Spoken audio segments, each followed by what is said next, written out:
Hello everyone.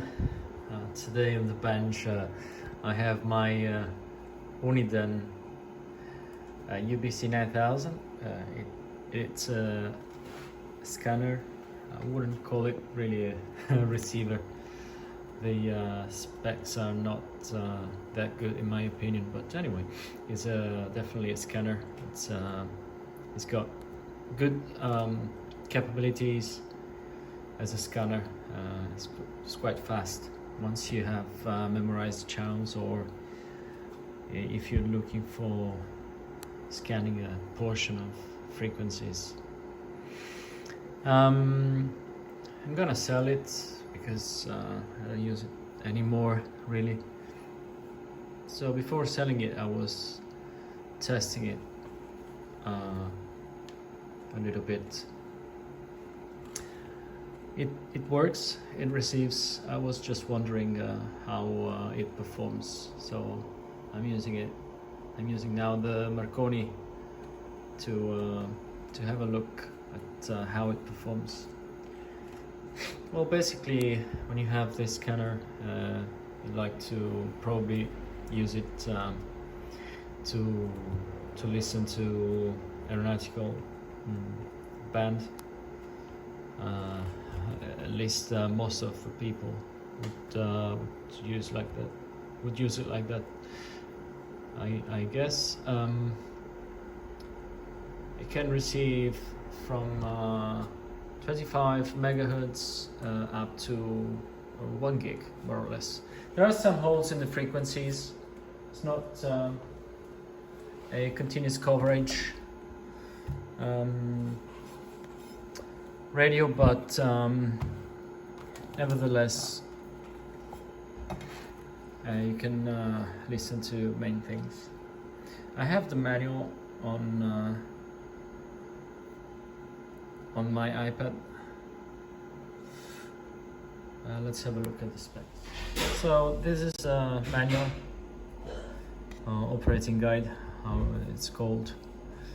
We've got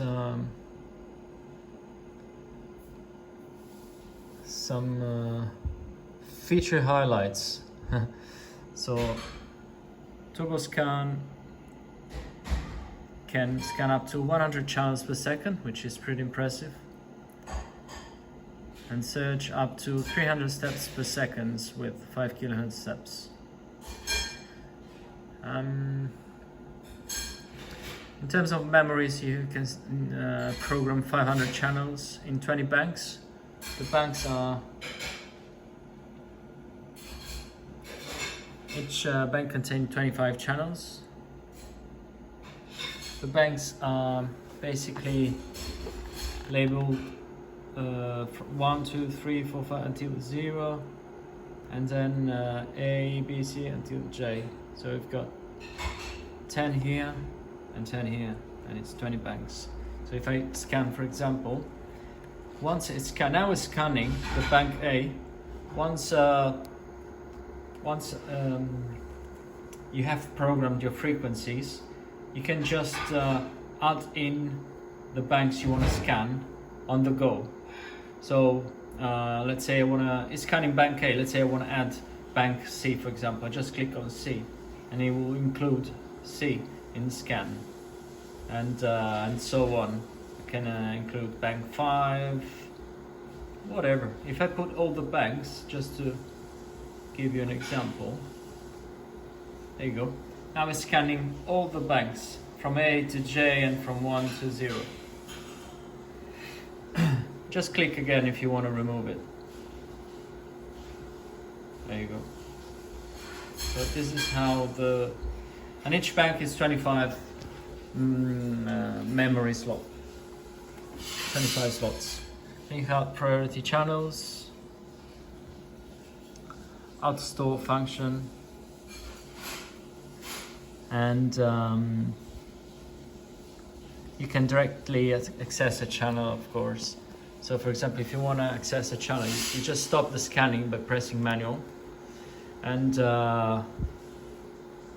you let's say you want to access channel 1, so you just type in 1 and manual, and it will go to channel 1.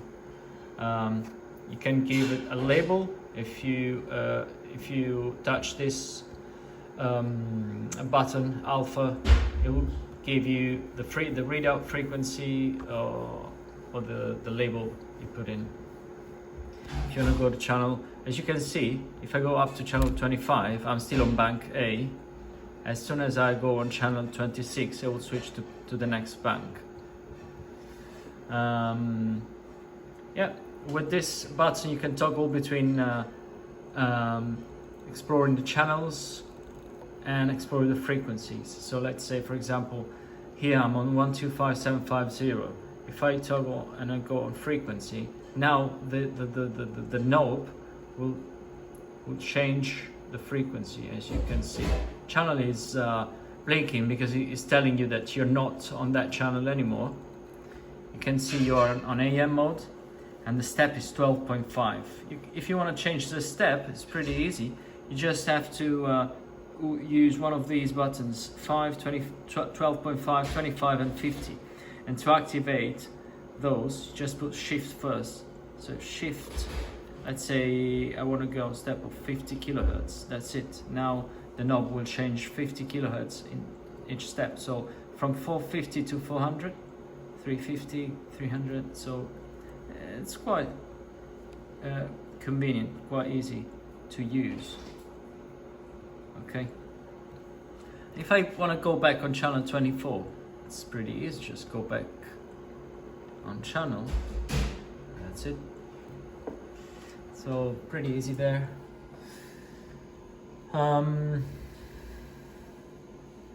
Yeah, there's a handy feature if you want to transfer a memory from one channel to another one. Let's say you want to move one channel to, let's say I want to move channel 24 to channel 25 because I want to put in order another frequency that I found. There's this feature as well. Yeah, you can program the characters up to 16 alpha characters, which is handy as well. As you can see,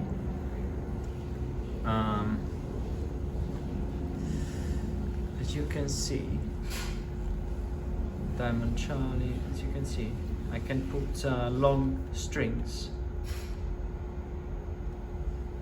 as well.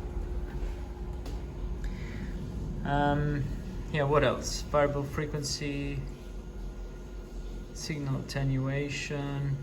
Yeah, there's an attenuator as well. Just activate using this button. You activate it, you got the red light, push it again and it's deactivated.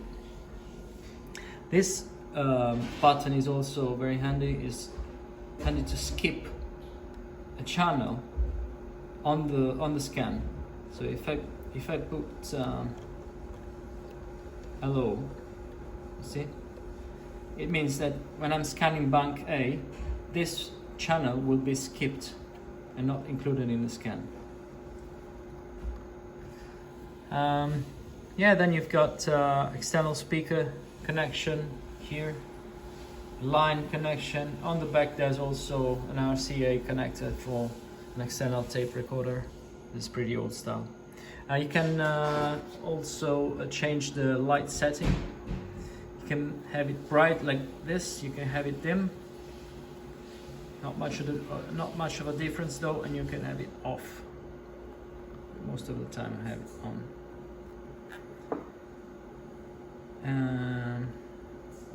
Middle. Yeah, cool. It's called middle and bright. Yeah, you can also program two boundaries. Let's say I want to scan from 50 megahertz to 100 megahertz. You can do that. You can program those boundaries, and it will scan in between. And that's pretty much all. That's that is the rear panel. You have the BNC connector for the antenna, which can be telescopic or an external antenna. You have a lock switch, which I don't really remember what it's for. Probably for locking, I don't know, for locking the front panel maybe, or whatever. I don't remember exactly, I never used it. Then you have the RCA jack I told you before for external recording, and the plug for 13.8 DC volts. We are now on, and with the light on bright, the drain of current will be 0.5 amp, and if we switch off the light, it'll be 270 milliamps. That's good. The attenuator is it's about 15 dB. I have measured on mine, and it looks to be about 17 dB, so that's close enough. I guess the locking function on the rear panel, it prevents from accidental programming. Okay, it's just it's not really easy to program accidentally, so I never use it. And yeah, unfortunately there are no specifications in terms of the receiver. This is the frequency coverage. These are like default modes, but you can change the mode as you wish, the mode and the steps.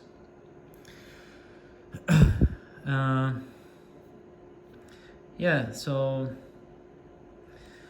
50 ohm, yeah, 3 watts on the audio output on 8 ohms.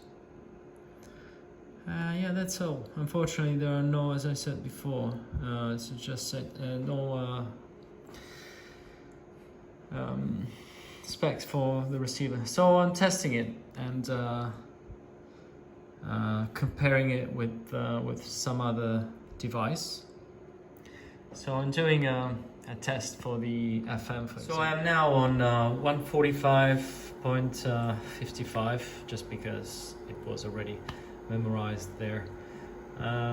That's a 2-meter band FM for the it's one of the ham bands. Okay, the Marconi, I'm also on 145.55. I'm modulating the carrier with in FM with 3.5 kilohertz deviation, 1 kilohertz audio frequency, and I'm looking for a synod of 12 dB. And let's raise up the volume a little bit. Let's see. The audio from the line is connected to the AF input on the Marconi, and we have the results, which are, so if you look at this scale is 18 dB maximum. So we've got the two segments in the middle are 6 and 12. So we want to be for 12 dB signal, for 12 dB synod, we want to be right there. Okay, and this is where we are now. You can also read the synod here, but it's a bit more difficult than looking at the bar. So yeah, we are about 12 dB or thereabouts, and for that ratio, we're looking at 0.32 microvolts, which 50 ohm are all basically minus 117 dBm, which is not the best performer. Probably other radios will do better. For example, I have had a look on the manual for my FT857, and for 12 dB synods on FM, will guarantee at least 0.2 microvolts. So in that case, the FT857 will have higher sensitivity than this, about 4 or 5 dB, something like that. But nevertheless, it is. I have used it for years, and I mean it's fine. It works, no problem there. If you have an external antenna, no problem there, and you can hear the 12 dB synod signal on a speaker.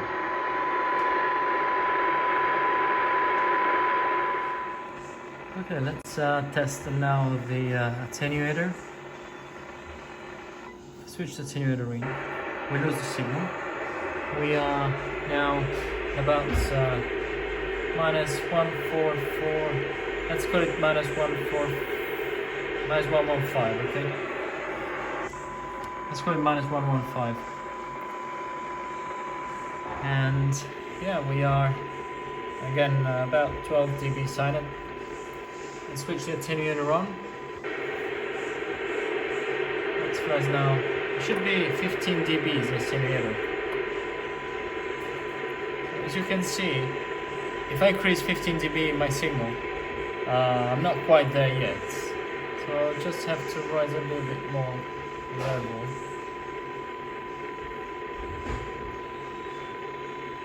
Yeah, something like that.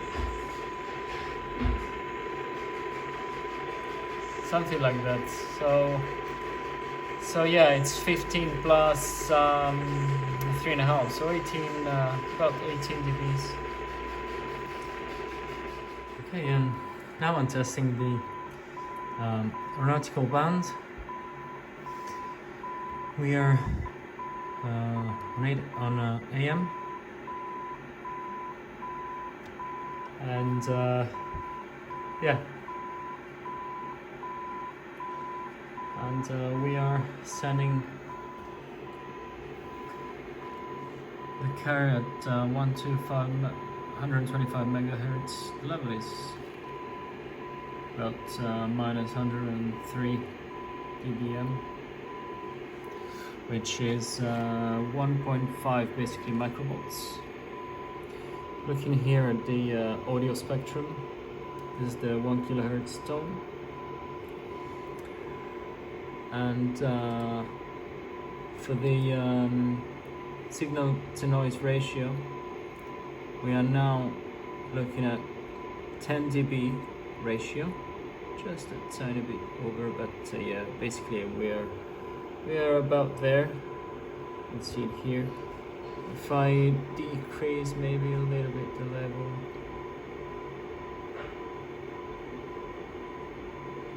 yeah, to see a bit more of 10 dB there. Yeah, 1.45 microvolts. So yeah, this is the sensitivity on the aeronautical band on AM. Now before I close the video, just a little bit of reception with the string. Runway 04 right, clear to land, wind is from 150 degrees, 10 knots. Here's our 04 right, may we vacate at the end to the left with 1541? Belt is available, sir. Yes, available, thank you, with 1541. This is the audio spectrum. 2.5 kilohertz in the middle. So the span is 5 kilohertz. Let's go on this other frequency.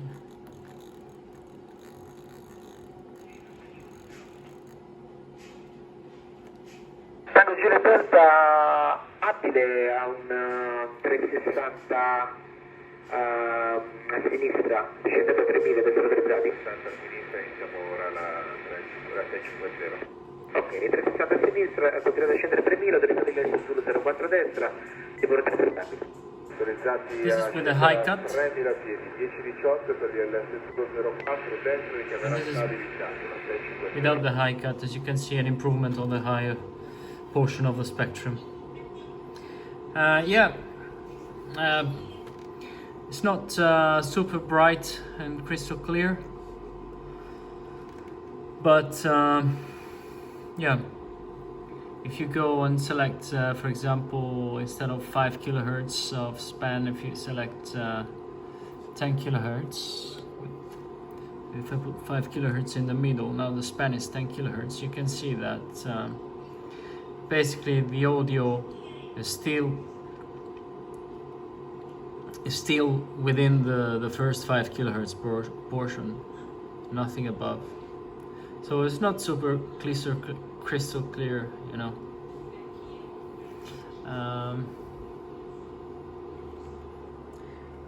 Yep. But For level 190.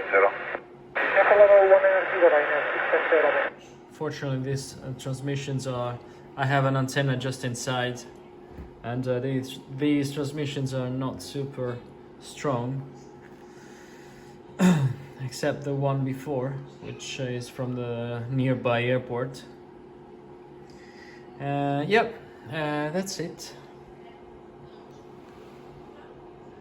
We are looking here at the ICOM R8500. Let me show you here at the beginning. Yeah, we're in the manual of the ICOM 8500, which is one of the available receivers, one of the historical receivers. There are many others, but this is the one I remember when I was younger that I always wanted to buy. I don't know how it performs, but anyway. Nevertheless, if we look at the receiver sensitivity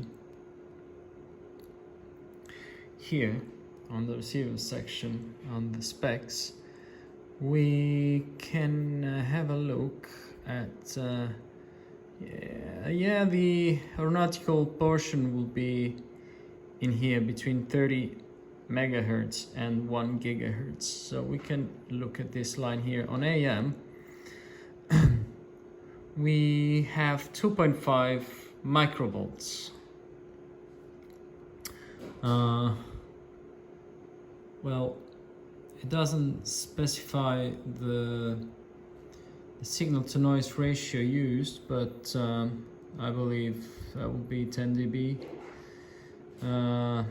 So usually, yeah, on AM narrow, it's a bit less, 2 microvolts. Usually the radio then performs a bit better, even better than the specs from the manufacturer. But yeah, so this radio here, my radio here, is performing a bit better than that spec, because it's doing 1.45 microvolts. So yeah, it's working good, I guess. Yeah, that's all for this short test on this radio, which as I said before, I'm gonna sell. Actually, it's a radio on eBay. And yeah, that's it. Hope you liked the video, and I hope that's been I don't know, useful for somebody watching it that maybe owns this very same scanner and wanted to know how it performs. By the way, I have checked also on other frequencies, 145, 430, up to 900, and sensitivity was still more or less the same. About on FM, about 0.35, 0.4 maximum microvolts for 12 dB silent. So that's all for this video. Thank you for watching.